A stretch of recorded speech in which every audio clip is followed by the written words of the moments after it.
Introduction of the Reading Mind book summary. Ever wondered how those black squiggles on a page turn into a vivid movie in your head? In this summary, you'll discover the step-by-step magic behind reading. First, your brain spots each letter and links it to a sound. Next, it groups those letters into words you recognize at a glance.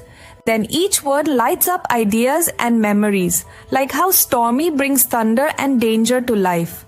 As you keep reading, your mind weaves new details with what you already know, guided by simple rules and your own experience. By the end, you'll see how sentences become scenes and pages become stories. Ready to dive into this brainy adventure? Listen till the end of the book summary. This video, including its audio and script, is protected by copyright. Unauthorized reproduction, distribution, or piracy is strictly prohibited and may result in legal action. Welcome to Educational English Book Summary, Episode 5. In this episode, we'll explore 2017 published book The Reading Mind, written by DanielTWillingham. The full title of the book is The Reading Mind, a cognitive approach to understanding how the mind reads. Chapter 1 of The Reading Mind book summary. How writing began. Have you ever wondered how simple marks on clay and bamboo turned into the words we read today? It all started with a need to keep track of goods and ideas. Around 3200 BCE in Mesopotamia, people pressed picture signs into wet clay.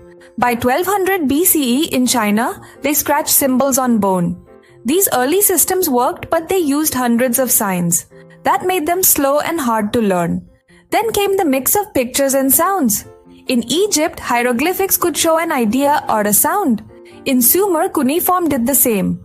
Over time, clever scribes found ways to stand for sounds alone. That led to our alphabet. Now just 26 letters can cover 44 sounds in English. We build on our gift of speech when we learn to read. Kids start school already knowing how to talk. They hold two ideas for each word, how it sounds and what it means.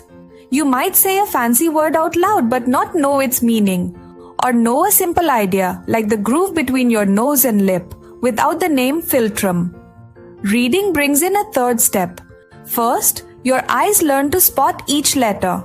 Next, your brain listens for sounds. Finally, you link those sounds to ideas. That takes three skills working together: seeing shapes clearly, hearing tiny sound differences, like bump versus pump, and matching letters to speech and meaning. That's why reading doesn't happen by magic. It needs clear teaching and practice. When you see a sentence, you aren't just looking at signs. You're piecing together sounds, meaning, and memories to build a story in your mind. Chapter 2 of the Reading Mind book summary. Why some letters look alike. Did you notice how B and P or N and M can be confusing? The ABCs seem poorly designed at first, yet these shapes come from nature. Our ancestors saw marks in the sand or on bones. They copied shapes around them. That gave us the Roman alphabet. You can trace letters in the air or write them on paper. That helps your brain learn the shape. Kids still learn to tell them apart. Your brain builds special paths. Each path spots the key parts of a letter. You can see the same B in a fancy font. You will spot B no matter if it is curly, slim, or bold. This is like how we know a terrier and a Saint Bernard are both dogs. Long ago, people blamed reading trouble on bad vision. But research since the 1970s shows something else. A big challenge is hearing the tiny sounds inside words. We all learn to talk, but we don't all know how to break speech into pieces. Try this. Count words in I like yellow bananas. Did you say 4 or more? You might split bananas into bananas. Children learn to read in steps. First they learn whole words. Next they work on long words. Then they get syllables. Last they learn single sounds. Teachers use games and rhymes to help kids learn sounds in a fun way. This can take time, but each step builds on the one before. English adds extra hurdles. It mixes Germanic words with Romance words. That makes letter sound rules uneven. Still, 90% of consonants sound the same at the start of words. Vowels also give clues. You can feel this when you say P. It is strong in part, it is soft in spot. This shows how reading really works. It is not magic. It is a skill built on clear teaching and lots of practice. With time, reading feels as easy as talking. Chapter 3 of the Reading Mind Book Summary. Words by sight. Ever watch someone sounding out CAT? They say CAT. Now watch an expert. They just see the word at once. They do not sound it out. They read it like a picture. Reading starts with sound and meaning. You learn how letters match sounds. You also learn what each word means. With more practice, you add a third skill. This is orthographic processing. It lets you see words by shape. Our brain learns which parts make a word look real. You know that PPEs is odd. You know SEP feels more like an English word. You also store chunks like OUGH in though, through rough. These chunks become single units in your mind. This skill frees your working memory. That is the small space where you hold and use ideas. Instead of decoding, you track the plot. You guess what might happen next. You link new ideas to what you know. This is why you can tell pair and pair apart. They sound the same, yet you instantly know their meaning. This is the word superiority effect. You see letters faster in real words than in random letters. Then comes the inner voice. Poet Billy Collins calls it the little auditorium of the skull. This voice adds rhythm and feeling to words. It turns reading into a performance in your mind. It brings phrases to life. Try this line in your head. Are you coming to dinner? It can ask about you or check a time or compare meals. Your mind uses stress and tone to give meaning. This is the final stage of reading skill. Reading is more than decoding. It is a live show in your head. Marks on a page become speech, thought, and emotion. The more you practice, the more it feels like magic. Chapter 4 of the Reading Mind Book Summary. Words in a web. Have you ever thought why spill works in some sentences but not in others? When you read, I spilled my coffee, it makes sense. But could you spill water on my plants? Sounds odd. Both talk about the same act, yet they feel different. This happens because your brain does more than match a word to its dictionary meaning. It builds a huge web of ideas. Each word links to many concepts. Take heavy.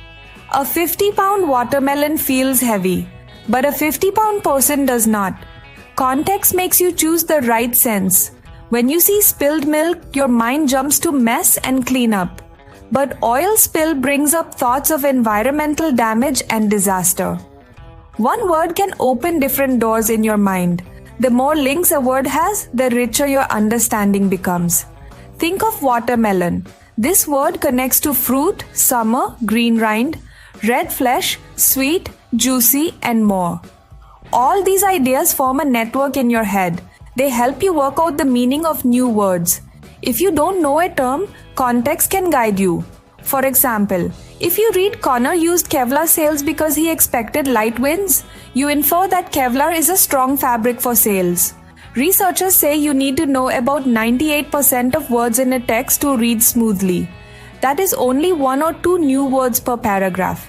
After that, reading depends on 2 things, breadth and depth. Breadth means knowing many words. You know a bassoon is a musical instrument. Depth means understanding each word and its connections. This network of meanings lets you read and grasp almost anything you see in print. Chapter 5 of the Reading Mind Book Summary.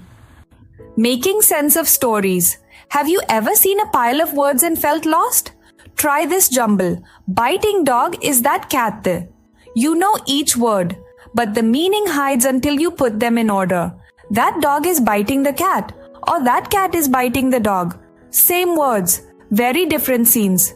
When you read, you don't remember exact phrases. You recall the meaning. Think of this sentence. Winters, who was the pitcher, threw a white ball. The commas show where extra information begins and ends. The word threw links back to Winters. An hour later, you'll know Winters was a pitcher who threw a white ball. You might not recall the exact words. As you read more, you glue new facts to what you already know.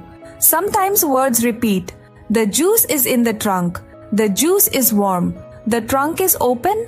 Other times you spot hints in shared scenes. The cake was on the table. The presents were in a pile. You picture a party. Words like then, later, therefore, or but guide you through time and ideas. Your mind also uses everyday knowledge. The sidewalks were icy. Kayla told her children to be careful. You understand why. Ice is slippery. Parents protect kids from harm. All these steps build what psychologists call a situation model. This is your mental map of a story. It holds key players, important places, and big events.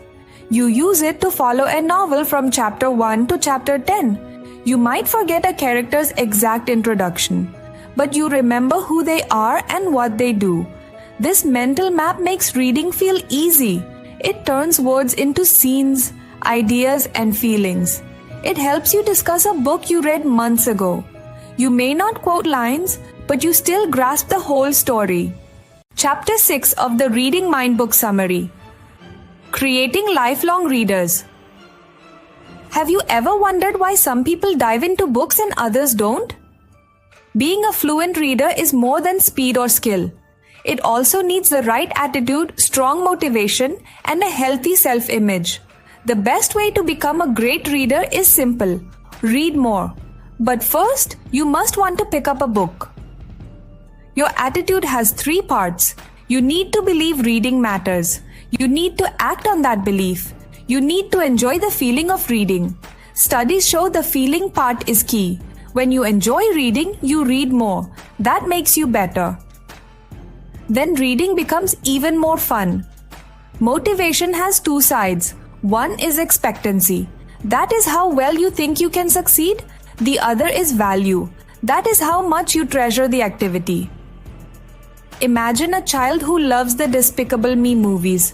They want to read a Minions chapter book. But if they doubt their skill, they might not try. Building belief in their own ability is vital. This belief ties into self-concept. Seeing yourself as a reader makes reading a go-to choice. A long bus ride then becomes a chance to finish your novel. To help young readers grow, focus first on positive experiences, not tests. Let children pick books that interest them. Even if the book seems too easy or too hard, let them choose. Share book time as a family. Talk about what you read. Celebrate each page turned, each story finished, without comparing kids to each other. Most importantly, show reading joy yourself. When children see adults reading for pleasure, they learn that reading is fun. This starts a powerful loop. Enjoyment fuels practice. Practice builds skill. Skill brings more enjoyment. And that is how lifelong readers are born. Conclusion of the Reading Mind Book Summary. Final thoughts. You've just seen how reading grew from simple pictures to letters in The Reading Mind by DanielTWillingham. We learned that marks on a page link to sounds. Sounds join into words, and words light up ideas in a web of meaning. Your mind then takes those ideas and weaves them into a mental movie you can see in your head. But good reading is more than just steps. Feeling positive about reading and believing in your own ability keeps you practicing. That practice builds confidence and makes reading more fun. This cycle of joy and skill helps you understand more and enjoy every page even more. Thanks for watching this summary. We'd love to hear what you think in the comments. Don't forget to like and subscribe for more clear and simple book summaries. Listen the other book summary. Disclaimer, please check the description. Any digital copy of this content that is shared through piracy or downloaded without permission or uploaded on any online social media platform will be considered a clear violation of copyright law. Piracy is a serious offense and strict legal action will be taken against it. Additionally, copyright infringement may result in a strike against your YouTube channel or page, and it could even be deleted.